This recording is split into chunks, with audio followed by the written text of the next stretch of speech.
Palavra tenha esconder, na dentro coça me esconder, também pecar, contra ti na pecar. Palavra tenha esconder, palavra tenha esconder, na dentro coça me esconder. Pambena pecar, contra ti na pecar, palavra tenha esconder. Amém, irmãos? Já que você entendeu tudo isso, é bastante importante. Eu já gosto disso. Hoje, no lugar que a gente vai, a primeira vez as pessoas entenderam tudo. Isto é fantástico. Eu quero louvar a Deus pela vida do pastor Arno, irmã Jussara e toda essa família exponencial, linda de Jesus, que tem... Eles são corajosos, né? Me convidaram a vir para cá. Como falou o pastor Arno, nós nos conhecemos em fevereiro, em Santo Antônio de Jesus, e foi um momento especial, né? Muito especial. E de lá ficou esta riquíssima amizade que eu pretendo levar até a volta de Jesus Cristo. Amém? Então, eu sou Gamaliel, eu sou na casa terceira geração de homens que abriram mão dos seus próprios interesses para servir Jesus. Na minha casa começou com meu avô. Meu avô, um homem humilde, que conheceu a Jesus e não contentou ficar com Jesus só para ele, voltou para a minha terra e começou a pregar a palavra.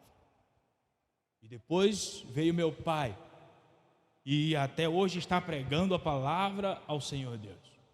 E depois veio, só que eu falei assim para o meu avô: eu não quero saber desse negócio de igreja. Eu vou ser doutor.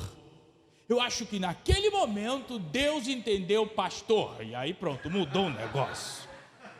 Pois é, eu falei doutor, mas aí eu acho que ele assim, pronto. É lógico que eu estou brincando, né, irmão?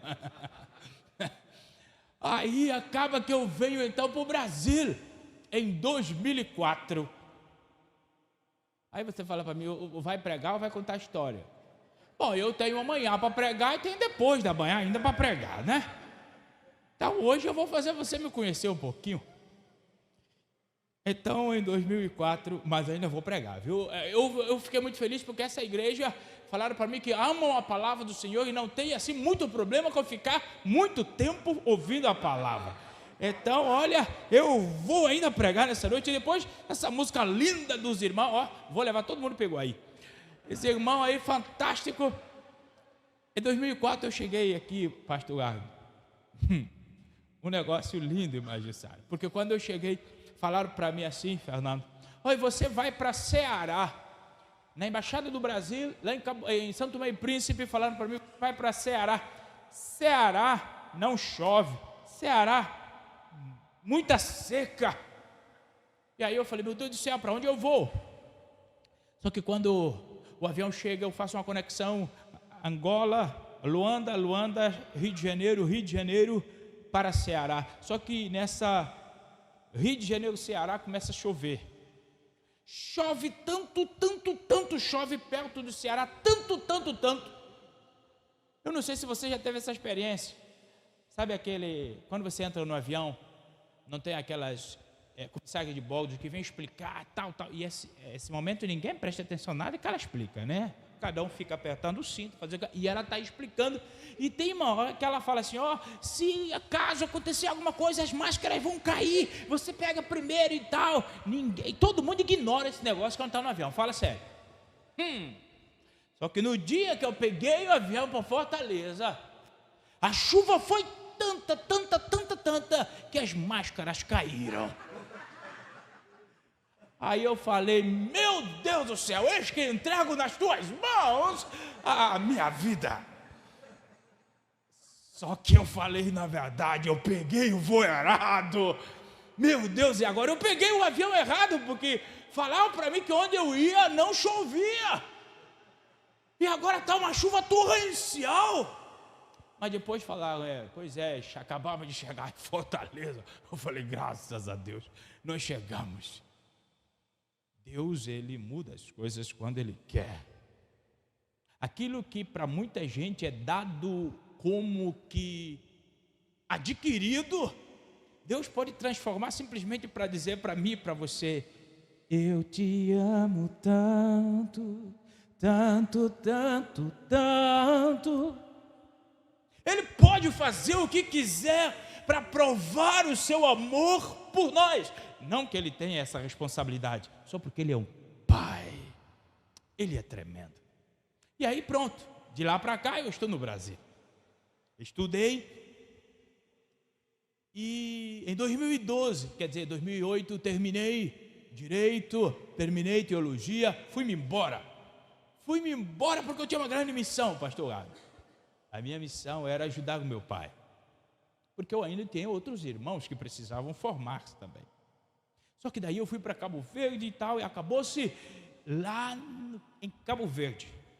Em missões, sabe, irmã Jussara? Missões. Conheci aquela que hoje é minha esposa. A minha digna esposa, que vocês conhecem, mas não pôde vir aqui nesta noite. Conheci na missão. Irmão, você que não é casado, pega aí, hein? Missão, irmão. Missão. Pegou? Missão. Pronto.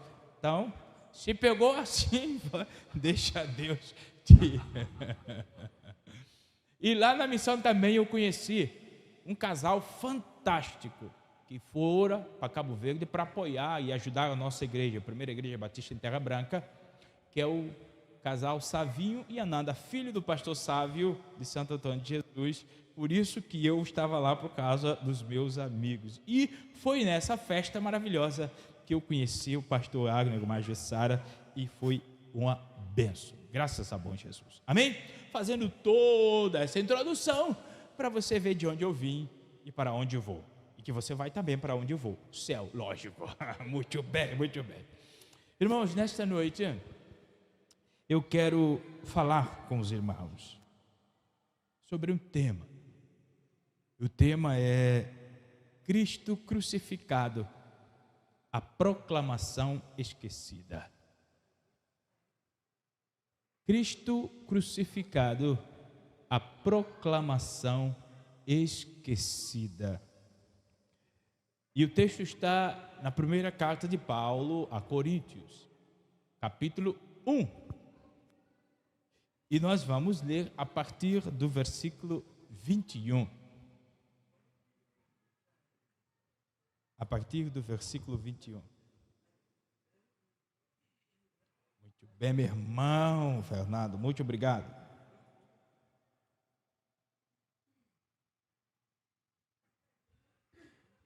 Diz assim a palavra do Senhor.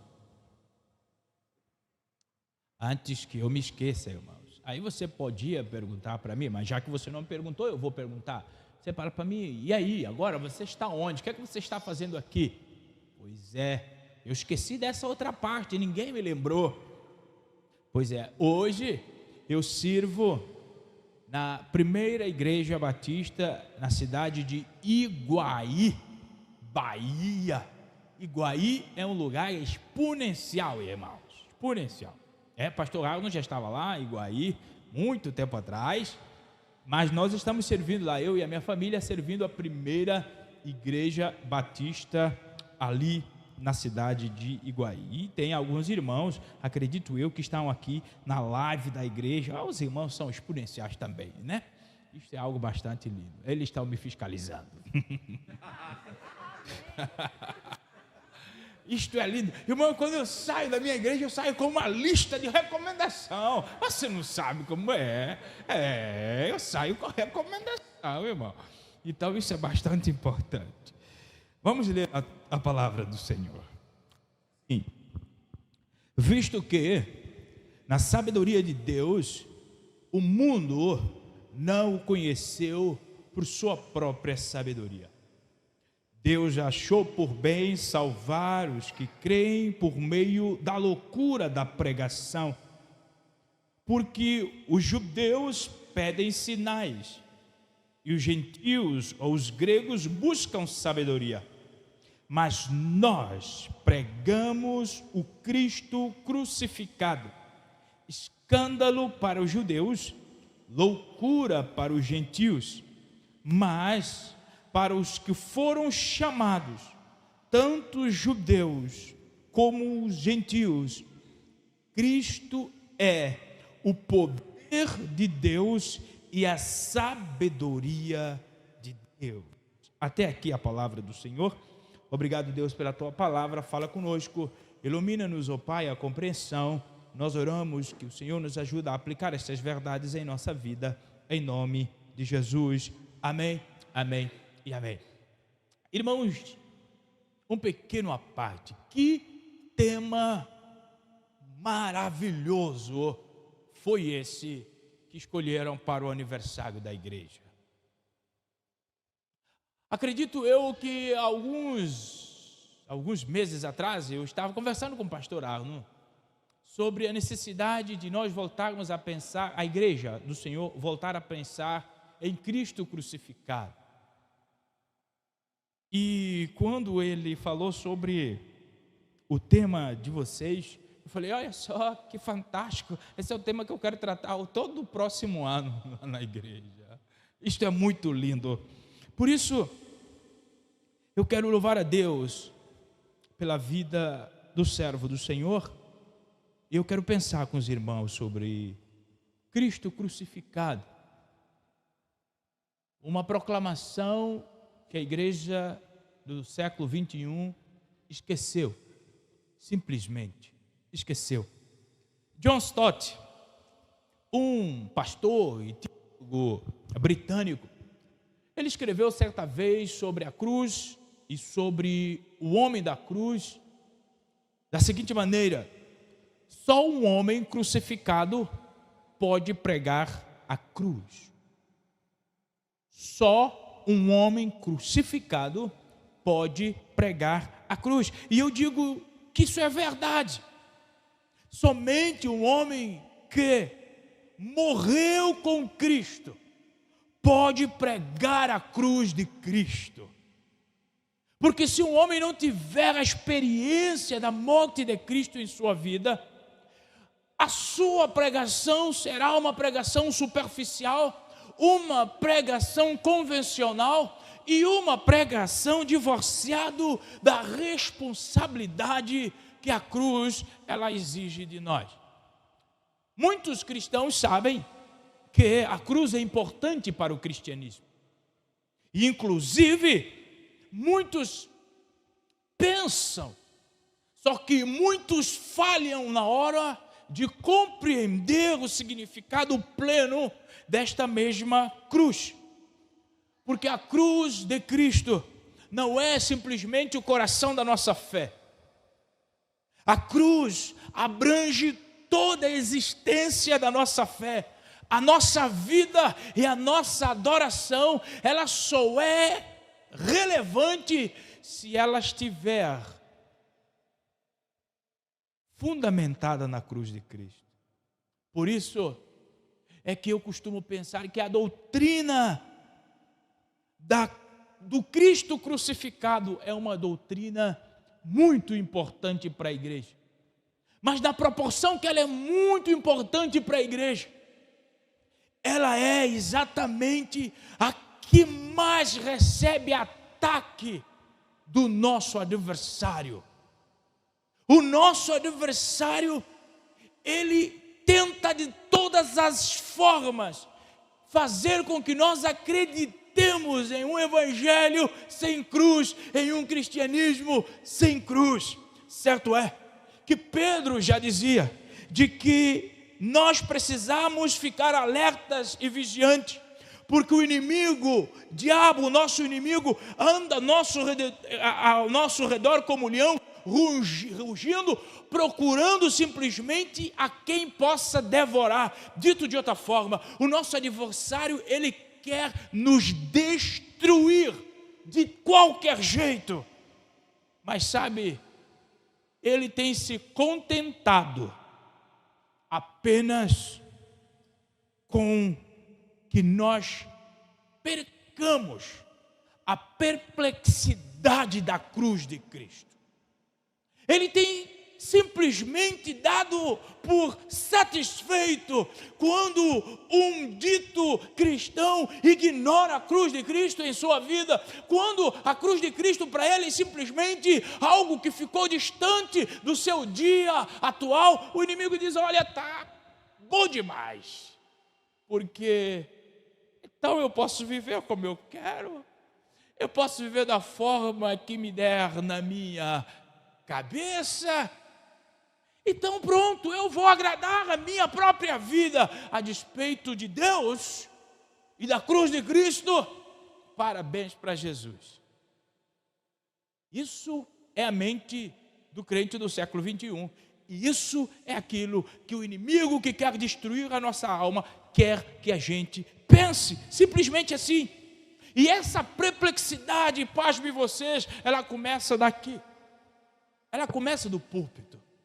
Quando aquele que está no púlpito perde a perplexidade da cruz de Cristo, mais tarde ou mais cedo, ela chega aos bancos e há simplesmente uma apatia de todo o povo quanto à cruz de Cristo. E sobre Cristo crucificado, você pode perguntar para mim, no que isso significa? No que se trata Cristo crucificado, da qual precisa ser a nossa proclamação? Cristo crucificado é exatamente a doutrina de que, pela morte e sofrimento de Cristo, nós hoje somos reparados da consequência do pecado. Sem a morte e sofrimento de Cristo, não há perdão de pecados. Quando eu falo sobre Cristo crucificado, eu estou dizendo que é aquele que cumpriu de forma plena, perfeita e completa a satisfação de Deus, quando for requerido do ser humano a causa do seu pecado. Quando eu falo de Cristo crucificado, é que o mérito da morte de Cristo faz com que aqueles que creem nele são perdoados dos seus pecados para sempre. É este Cristo, é esta pregação que nós precisamos voltar a pregar. É que não há salvação em mérito próprio. Na verdade, o mérito próprio só gera duas coisas. Primeiro, o orgulho. Segundo, afastamento de Deus. Porque quando eu começo a caminhar e achar que eu sirvo Deus porque eu consigo me livrar do pecado, eu começo a permitir que no meu coração sente alguém que não é Jesus. E se sentar alguém que não é Jesus no meu coração, eu estarei me afastando dele paulatinamente. João Calvino, escrevendo sobre a idolatria, ele diz que o coração do homem é fábrica de ídolo. Por isso, eu e você precisamos cuidar. Não nos permitamos afastar de Cristo crucificado. Não permita que a nossa pregação mude para que o homem se sinta confortável. É porque o Cristo crucificado expõe o pecado do homem, expõe a pequenez do homem. O Cristo crucificado expõe um homem à sua miséria, porque a mensagem é aquela que Pedro sintetiza em livro de Atos capítulo 4, versículo 12. Não há outro nome. A cruz de Cristo é isso, é dizer para todo o ser humano, não há outra forma de nós chegarmos a Deus sem que ser por Jesus Cristo. E isso o próprio Jesus vai ratificar no livro de João, capítulo 4, capítulo 14, versículo 6. O que diz lá?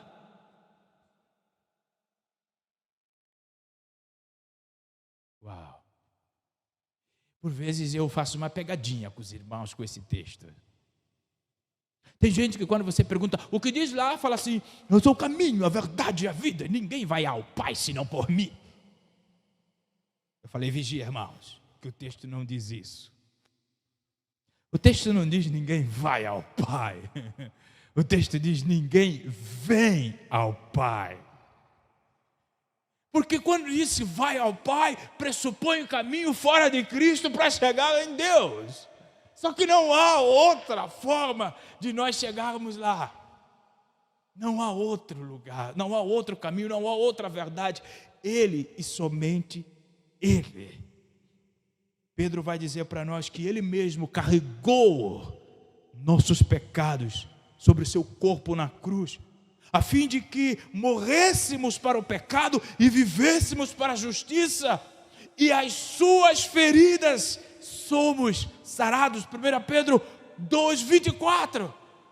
É somente Ele. Se há uma forma de nós chegarmos a Deus, é Jesus.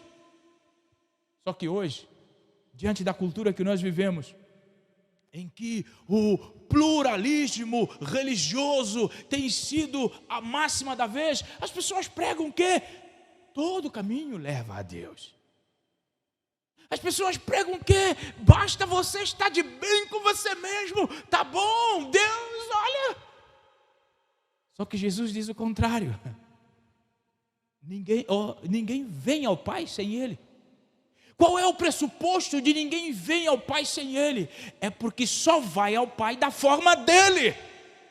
Não é da minha forma, é a forma dEle. Até porque Ele é o caminho e o objetivo final é Ele mesmo.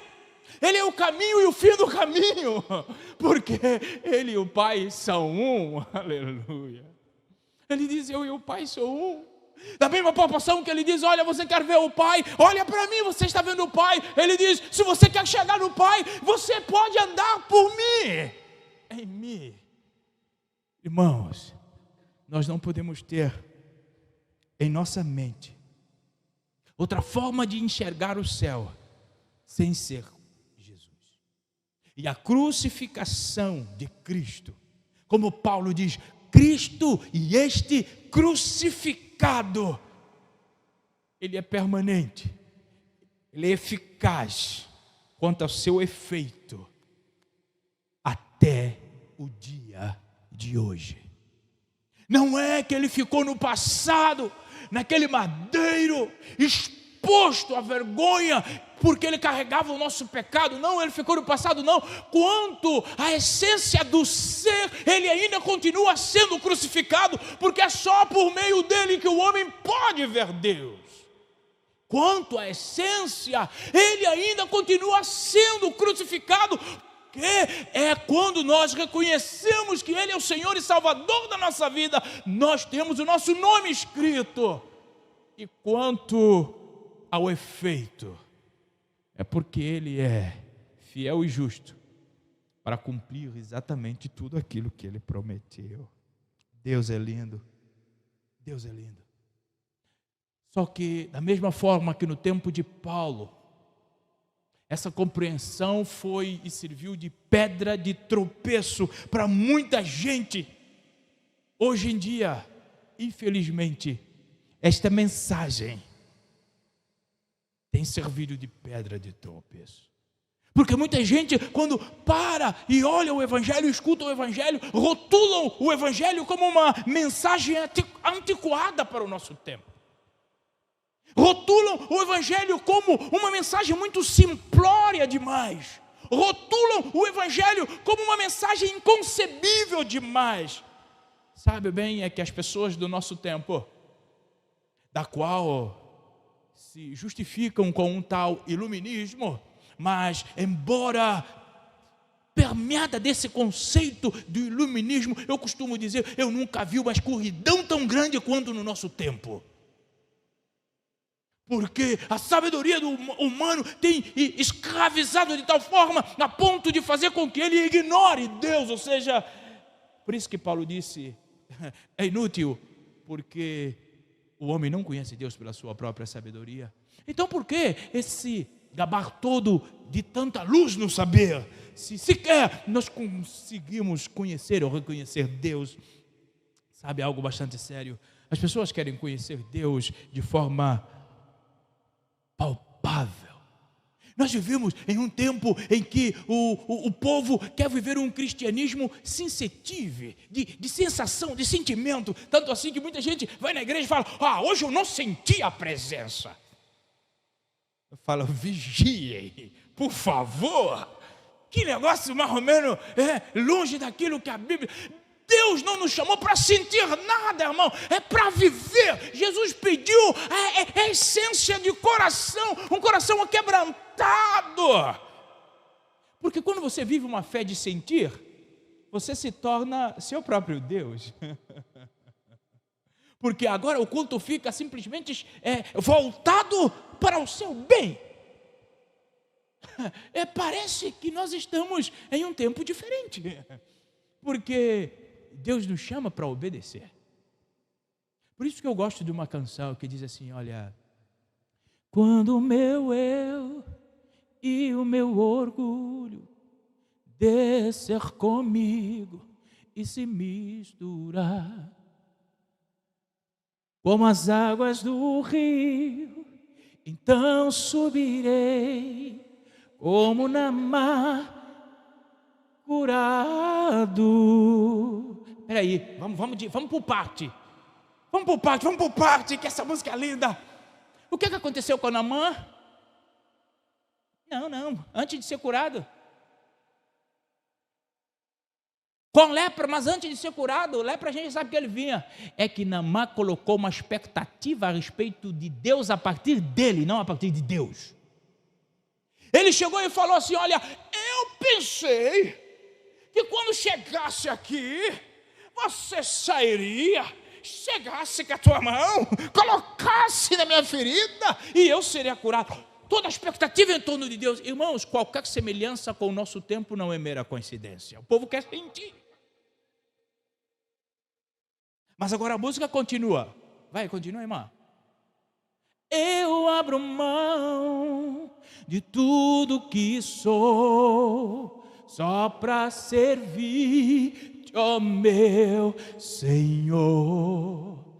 Eu abro mão de tudo que sou, só para te adorar, Senhor, Senhor. Quebra. Eu quero descer e mergulhar. Eu amor me purifica. Eu quero ser como Naamã e no seu poder. Você sabe que essa é uma música que a igreja do nosso tempo canta, mas não vive. Porque nós não queremos abrir mão de tudo que nós temos para servir ao Cristo e o Cristo crucificado. Nós queremos que o Cristo crucificado nos sirva. Essa é a expectativa da igreja do século 21. Por isso eu digo que Cristo crucificado é uma proclamação que esqueceram. Porque a igreja do século 21, o negócio é o seguinte: se Deus me abençoar, eu farei. Se Deus reparar o meu casamento, eu lerei a Bíblia toda. Deus se torna refém da minha expectativa e, consequentemente, se Ele não me corresponde, eu não sirvo a Ele. É como se o crente de hoje dissesse assim: Majussara, Jesus deveria sentir orgulhoso de eu servi-lo. Percebe? Conta comigo, como se fosse possível. Conte comigo, Jesus. Irmãos, nós precisamos de Cristo crucificado. Isso nos humilha. Isso nos faz descer. Isso precisa fazer-nos entender. Eu costumo dizer algo bastante sério. Sabe, Paulo, quando escreve a Filipenses, ele diz que Jesus, ele se humilhou e tomou o corpo do homem. Repara uma coisa. Se o homem fosse inteligente, aprendia que ele já nasceu humilhado. Porque Jesus se humilhou para se igualar a nós. Desse pressuposto, nós já nascemos humilhados. Qualquer tipo de soberba e orgulho é de quem não se conhece. Então, se alguém não se conhece, fica difícil discutir com ele. Amém, irmãos? Nós precisamos de Cristo crucificado, porque isso nos humilha. É como disse o pastor Jonas Madureira, um filósofo, de que Cristo nos humilha, ou na verdade, que nós nascemos humilhados até o ponto, até o amor que nós temos por Deus, Ele é que coloca em nós. Então, nós precisamos voltar a entender, meu irmão, que Cristo crucificado não é uma lenda que a igreja fundamenta simplesmente as suas doutrinas. Não, Cristo crucificado é muito mais do que doutrina. Cristo crucificado é um fato, e neste fato, a nossa interpretação do fato não altera exatamente o fato em si. A dor de Jesus, a nossa interpretação não altera de forma nenhuma. Nós precisamos aceitar e pregar ao homem perdido sem Deus de que há momento que a palavra não resolve, mas o gesto de Jesus na cruz mostra seu amor por nós. Foi no Calvário, onde Ele, sem falar, mostrou ao mundo inteiro o quê? O que é. Aleluia! Foi no Calvário, onde Ele, sem falar, mostrou ao mundo inteiro. Meu irmão, a realidade de Cristo e este crucificado deve ser a base e a soma de tudo aquilo que nós cremos e fazemos.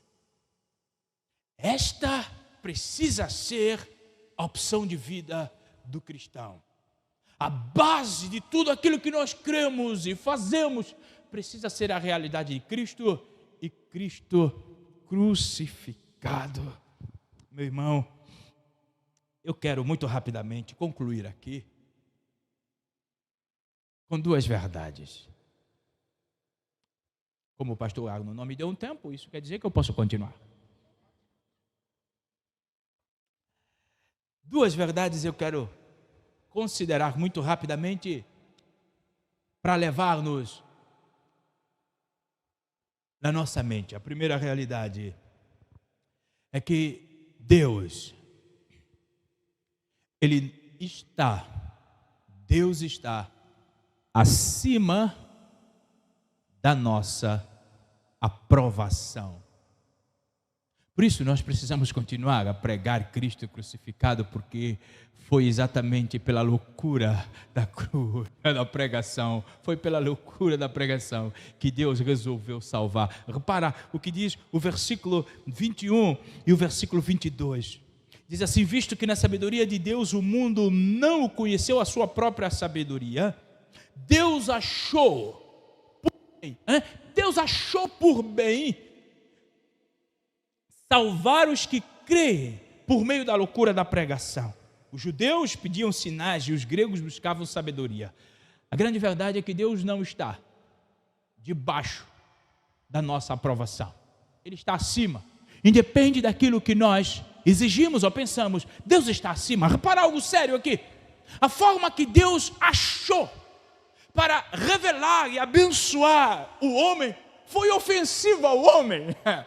Deus simplesmente, eu acho lindo Deus, Ele em sua graça e sabedoria, Ele humilha o homem, porque enquanto uns estavam pedindo sabedoria, ou estavam pedindo sinais, para ver se Deus teria algum tipo de anuência da sua parte, outros pediam sabedoria, ou seja, trazer Deus para dentro da sua caixa, do seu raciocínio e da sua filosofia, Deus simplesmente achou por bem salvar por meio da pregação.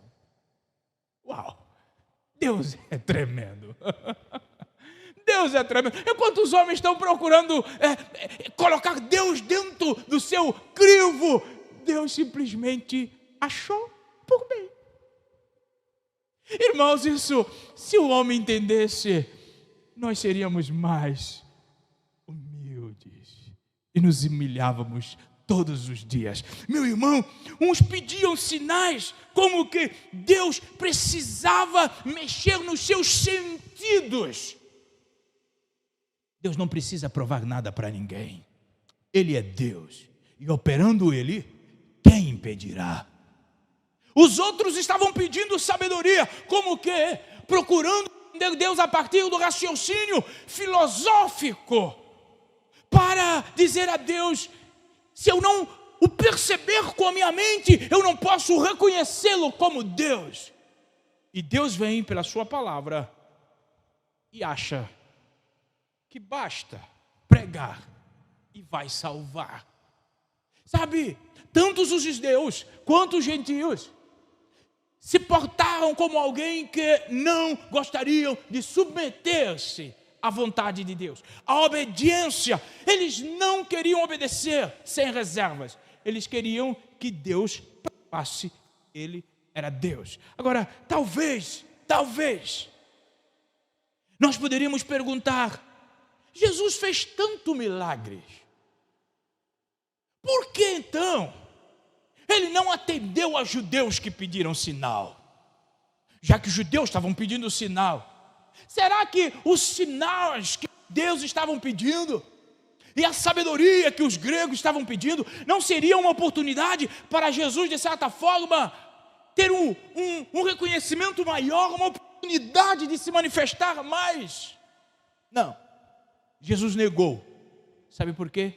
Porque aqui, no pedido deles, tinha um grande problema. E esse problema parece que permeia a humanidade até os dias de hoje. O problema é que existe pedido que Deus entende como necessário para gerar fé no coração das pessoas. Existe pedido que Deus percebe que é exatamente submisso a Ele. É um pedido de desespero, como aquele pai que clamou pelo seu filho, como aquela mulher que por 12 anos simplesmente clamou um milagre tocando. Jesus entendia que esses pedidos eram um desespero que iria ser usado para gerar fé no coração. Agora, existem pedidos que são feitos para se oporem a Jesus. Existem pedidos que são feitos para testar Jesus. Existem pedidos que são feitos para analisar Jesus. Por isso mesmo, Ele não atendeu. Quantas das vezes nós conhecemos pessoas que dizem, eu vou, mas se Ele fizer isso primeiro, se Ele fizer, como se servir a Ele está condicionado a Ele se revelar Deus. Ele já se revelou Deus. Ele é Deus. Fazendo ou não, Ele é Deus. E cantou o irmão. Se Deus fizer, Ele é Deus. Se não fizer, Ele é Deus. Ele é Deus, Ele é Deus, Ele é Deus, e acabou-se. Porque Ele é Deus. Agora, existem pedidos que são feitos para reduzir Jesus simplesmente a um gênio poderoso das lâmpadas, que atende o meu capricho quando eu quero.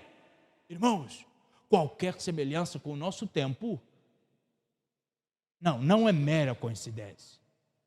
É que os homens continuam sendo maus. Os homens querem testar Jesus. Os homens simplesmente querem se colocar superior a Jesus. Mas Deus não está sujeito à nossa aprovação. Por isso nós precisamos pregar. Quer as pessoas ouçam ou não, precisamos pregar. Eu me lembro quando eu era mais jovem. E aí você pode olhar para mim e falar, ainda ele é jovem. Mas não vou falar a minha idade. Porque não falarei. Isto, como falou aqui o pastor, sabe, Deus ele fez tudo perfeito. Inclusive a mim e a você, dentro de onde a gente vive e nasce. Sabe, uma das coisas que eu gosto de ser assim, é porque vocês não conseguem saber a minha idade. Isto é lindo. Mas quando eu era mais jovem e mais Jussara, eu trabalhava com jovens delinquentes, ou na verdade, os jovens... Aqui tem FEBEM? Pronto, eu trabalhava na FEBEM, lá em Fortaleza, com jovens. E muitos deles olhavam para mim. No final, quando eu chegava no sábado, colocava assim no pátio. Tinha uns meio assim diferentes, que precisavam ficar lá mesmo na cela. E eu estava aqui e falavam com eles. E muitos, mas por que você vem aqui? Você sair da sua terra, vem fazer o que aqui? Eu falei, é porque eu preciso que você entenda que há um Cristo que morreu por você. E esse Cristo continua sendo o Cristo da sua vida, independentemente de você estar daquele lado e eu estiver deste lado. Reconheça Ele daquele lado, porque Ele não vai ser reconhecido só se Ele tirar você de lá para cá. Ele continua sendo Deus, você lá naquele lado. Reconheça Ele como Senhor da sua vida e talvez Ele te traga para cá. Meu irmão, não importa quem você precisa falar, qual a circunstância que a pessoa possa estar vivendo, saiba de uma coisa: Deus está acima da aprovação dessas pessoas e das expectativas que elas têm em seu coração a respeito de Deus. Por isso, pregue. Mas por que eu preciso pregar? Eu vou terminar. Por que eu preciso pregar? Porque Cristo crucificado é único Salvador disponível para o ser humano. Olha o que o texto diz, no 23. Mas nós pregamos Cristo crucificado. No 24 ele vai dizer: para aqueles que foram chamados, Cristo é o poder de Deus e sabedoria de Deus. Qual é o conteúdo para a nossa pregação? Cristo crucificado. Este é o conteúdo para a nossa pregação. A despeito de Cristo, a sua crucificação aconteceu distante de nós, mas continua a revelar o poder e a sabedoria de Deus hoje. Esse Cristo que por nós se entregou, continua sendo hoje o poder e a sabedoria de Deus. Meu irmão,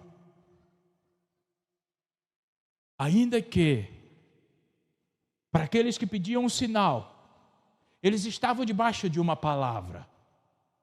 Por que eles estavam pedindo sinal?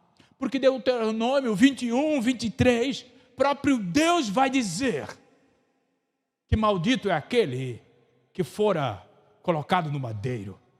Então para eles era qualquer coisa de incompreensível, como o Salvador está no madeiro. Eu quero sinal.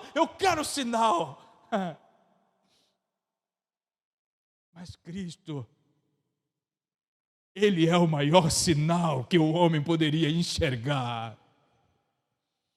Porque o salmista vai dizer, ele não estava lá por seus pecados. Isaías vai dizer, o servo sofredor não sofreu por sua causa. Se o homem queria sinal, ele era o sinal.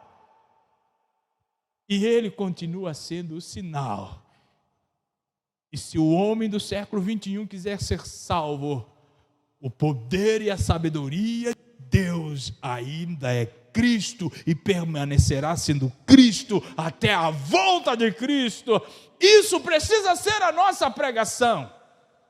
Ele é único. A cruz foi rejeitada tanto pelos judeus quanto pelos gentios.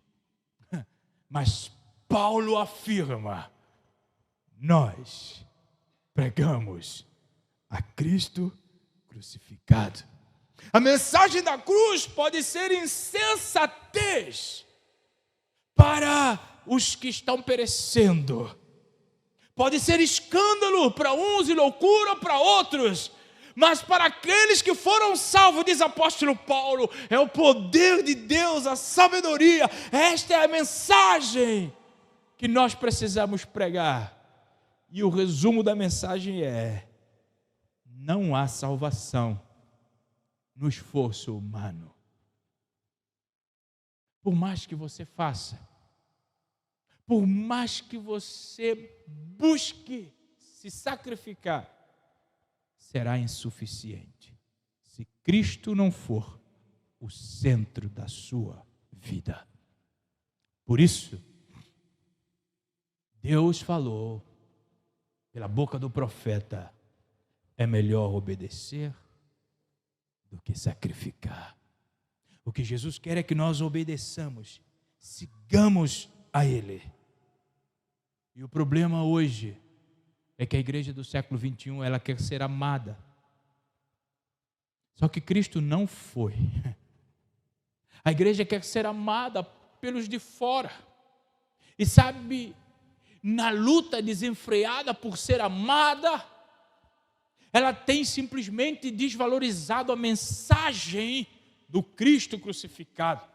E tem permitido, infelizmente, que a sabedoria secular, que a filosofia secular tenha mais peso na hora de decisão de uma pessoa do que verdades bíblicas. E isso faz com que a igreja se afaste do Senhor. Meu irmão, minha amada irmã, eu quero terminar com uma frase do John Stott. Ele, pensando sobre a vida cristã, ele escreveu o seguinte: na mesma cruz em que o Senhor Jesus Cristo foi crucificado, o mundo precisa estar crucificado para mim e eu para o mundo. Mas o mundo pelo qual eu falo não são homens, não são mulheres, mas seus valores, seu materialismo, sua vaidade e sua hipocrisia. Este mundo precisa morrer para mim e Cristo crucificado aparecer. Baixe a sua cabeça, eu quero orar com você nessa noite. Jesus, ensina-nos que a mensagem da cruz é essencial, é vital, e nós precisamos vivê-la na integralidade. Senhor, poder de Deus e sabedoria alcance a cada dia que passa, de forma poderosa, extraordinária, o coração da tua igreja. Que os olhos da igreja do Senhor estejam somente no Senhor, buscando agradar o Senhor em todo o tempo, em todo o tempo, em nome de Jesus. Amém. Nós não podemos esquecer jamais que estará sempre faltando o homem uma coisa: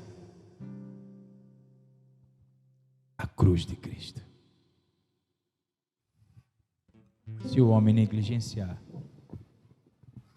ele não será completo jamais. Deus abençoe.